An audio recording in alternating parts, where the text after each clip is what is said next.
Viva, bem-vinda a este cantinho do universo. Hoje quero propor-lhe uma reflexão sobre a fonte e o pântano.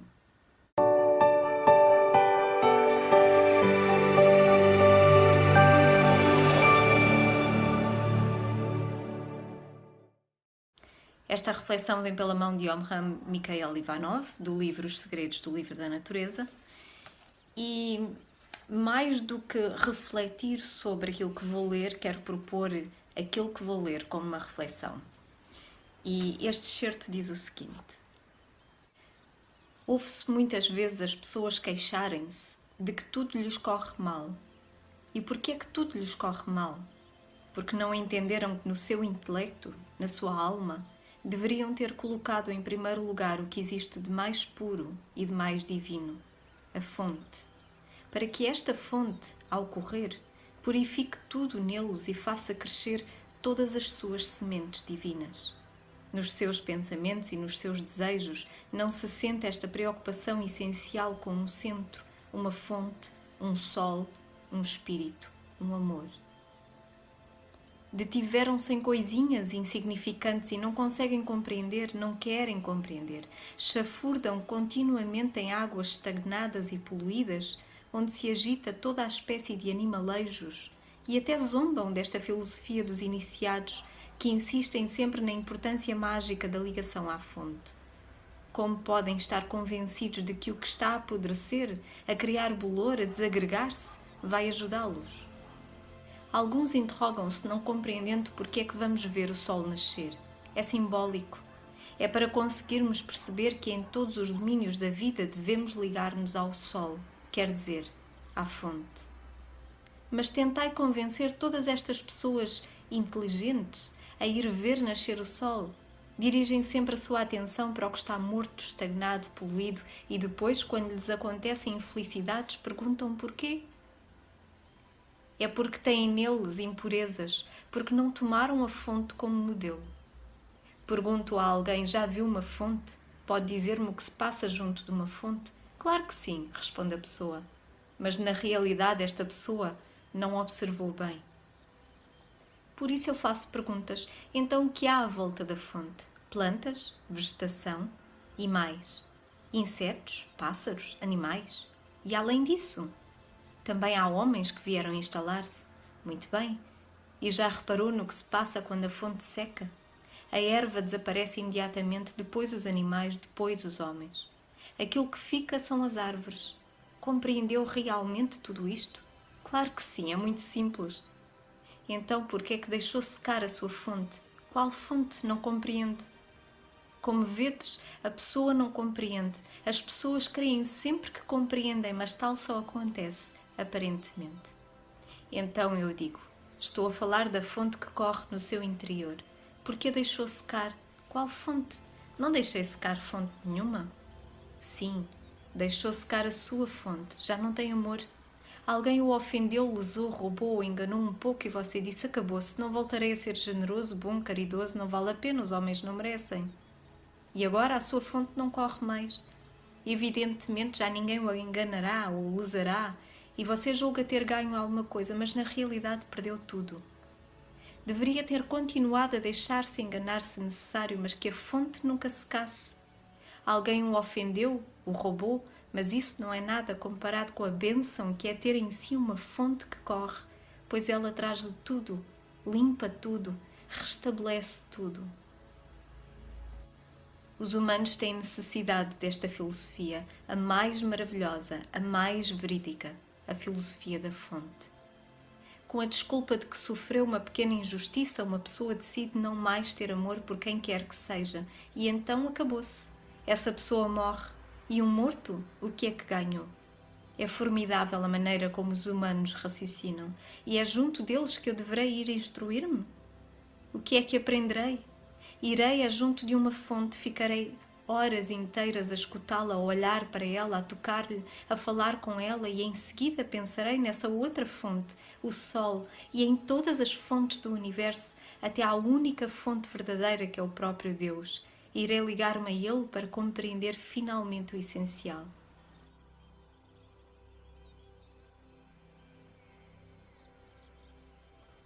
Perguntareis, mas o que é que se pode compreender junto de uma fonte? Tudo.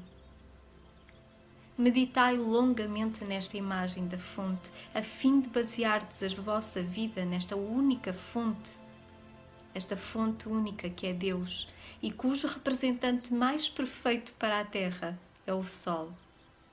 Deveis trabalhar diariamente sobre esta imagem, imitar esta fonte, o Sol, a fim de dardes de beber a todas as criaturas, a fim de as aquecerdes, de as vivificardes, de as ressuscitardes.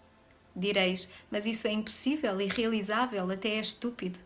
Se pensais assim, é porque não percebestes nada. O importante não é que o vosso ideal seja realizável. O importante é que ao fazer este trabalho interior, é em vós que começais por produzir grandes transformações. O Sol é imenso. Não se pode ser tão grande e poderoso como ele, mas no seu domínio, à sua escala, o homem pode também tornar-se um Sol. Em vez de reter sempre, de ser como uma cova, como um abismo, como um pântano, e de introduzir a desagregação em tudo, ele pode dar, purificar, vivificar. Na realidade, este ideal é realizável, mas é necessário, pelo menos, querer estudar, experimentar e verificar que ele é realizável. Infelizmente, quanto mais ando pelo mundo, mais constato que os humanos não compreenderam o aspecto mágico da fonte, a força da fonte, a ciência extraordinária que ela representa. Se tivessem compreendido, saberiam sempre fazer sair deles próprios algo puro, algo vivo. Mas estão sempre sombrios, baços, fechados, crispados. Só pensam em resolver os seus assuntos com os meios e os métodos do pântano. Mas o pântano nada pode resolver.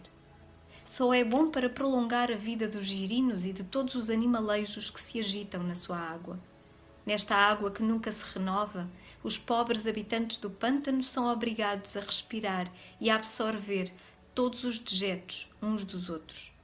É o que infelizmente se passa com os humanos. Uma grande cidade e até o mundo não são outra coisa senão um pântano. Todos os humanos que aí se movimentam são obrigados a absorver os excrementos uns dos outros. Os que sabem como de lá sair aspiram de vez em quando um trago de pureza, mas os outros deixam-se intoxicar, sufocar, envenenar. A atmosfera de uma cidade é um pântano, e se fosseis clarividentes, veríeis como os humanos enviam uns aos outros sujidades e se comem entre eles.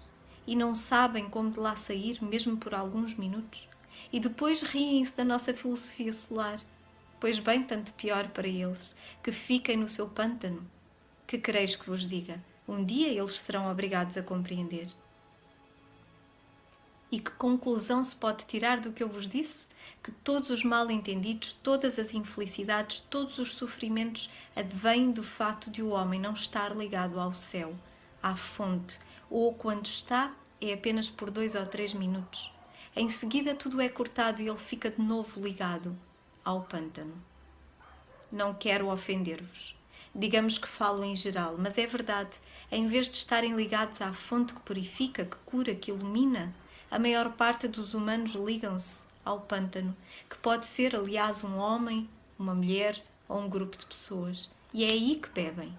Preferem este pântano à fonte porque têm medo da opinião do pântano. Que dirão os girinos que nele se agitam? Se os girinos se pronunciassem mal a seu respeito, que seria deles? Talvez estejais um pouco ofendidos com as minhas palavras, mas que quereis? Eu não estou aqui para vos agradar, sou obrigada a dizer-vos a verdade.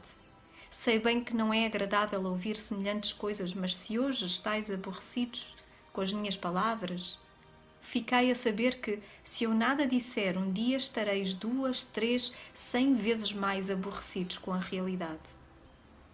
Se vos mantiverdes na ignorância, esperam-vos tristezas em todo o lado, ao passo que, se fordes advertidos, se fordes esclarecidos, pelo menos podereis escapar pelas escadas de serviço e os vossos inimigos voltarão costas sem nada ter conseguido.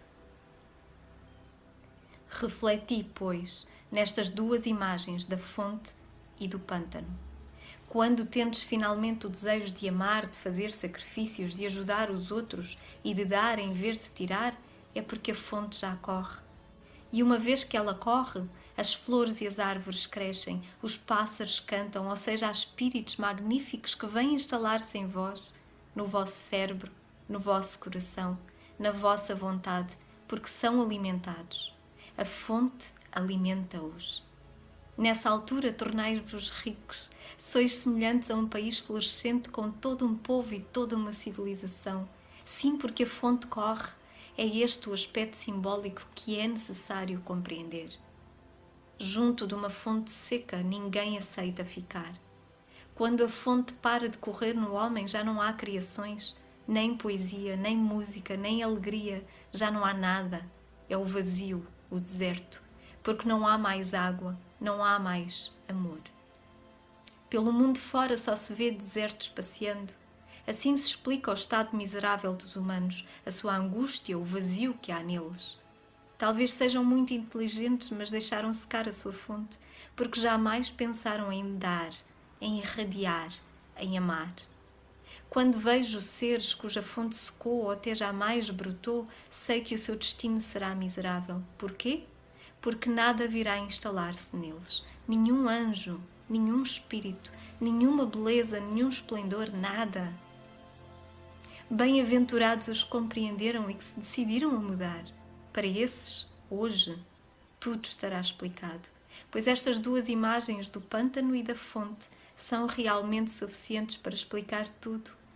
Se estáis estagnados, se fazeis tudo sem entusiasmo, sem inspiração, sem alegria, sabei que deixastes secar a fonte que deveria correr em vós. Simplesmente não vos apercebestes disso e estáis sempre a criticar os outros. Não! Deixai os outros tranquilos, abri a vossa fonte, limpai-a, e a água jorrará, porque cada criatura nasceu para ser uma fonte. Sim, quando o Senhor enviou o homem à terra, preparou-o para ser uma fonte, mas o homem deixou acumular tantas impurezas em si próprio, que a fonte ficou tapada. Por isso é o deserto, o vazio. E nada é pior que o vazio, nada é pior do que estar num deserto, ser um deserto. Será que começais finalmente a compreender esta imagem da fonte? A fonte é a vida, é o amor, e o amor é omnipotente, é ele que faz nascer todas as inspirações, todas as alegrias. Não há maior verdade. Sei bem que, apesar de todas as verdades que ouvem há anos, muitos de vós estão num triste estado. É porque não têm qualquer método de trabalho. O que quer que se lhes diga, quaisquer que sejam as verdades que poderiam ajudá-los, não anotarão nem fixarão nada. Se escrevessem pelo menos uma verdade e a colocassem diariamente diante dos olhos para a verem, para estarem em contacto com ela. Mas não. Uma hora depois tudo se apagou. Por isso, semelhantes criaturas estão predestinadas a viver indefinidamente nos pântanos ou nos desertos. E a culpa é delas. Pois, mesmo quando lhes dizeis como hão de fazer para se abrir, para se desenvolver, nada entendem, nada retêm. Bem sei que vos tenho falado frequentemente da fonte, mas precisais que vos repitam muitas vezes as mesmas coisas. O sol nasceu ontem, mas isso foi para ontem. Hoje ele deve voltar a nascer. Aparentemente a água que corre é sempre a mesma, no entanto é sempre nova. É por isso que há anos vos repito, pensai todos os dias em fazer brotar a vossa fonte, abri-a, limpai-a, tornai-vos-eis uma terra tão fértil que até os reis virão provar os frutos do vosso pomar. Mas tenho de repetir, e voltar a repetir, depois de tantos anos, porque é que ainda não plantastes nem colhestes nada? Se possuís em vós próprios um terreno incrivelmente rico, o vosso cérebro que é a melhor das terras, pois bem, é justamente esta terra que deveis cultivar, que deveis semear e regar. Inspiradora esta leitura. Eu recomendo a leitura deste livro, assim como de outros livros do mesmo autor, são inspiradores. E eu gostaria de o convidar a partilhar nos comentários qual foi a ideia principal que retirou daqui, desta partilha, para si, para o seu dia-a-dia. Escreva. Aliás, mais que deixar aqui nos comentários, escreva em algum lugar que possa ver diariamente. Tome uma nota no seu gadget preferido. Tome uma nota no seu caderninho, aquele bloco onde anota todas as ideias que não quer esquecer, que lhe parecem ser tão úteis se aplicadas na sua vida. Então, faça-o. E por hoje é só. Até breve e tenha um dia feliz.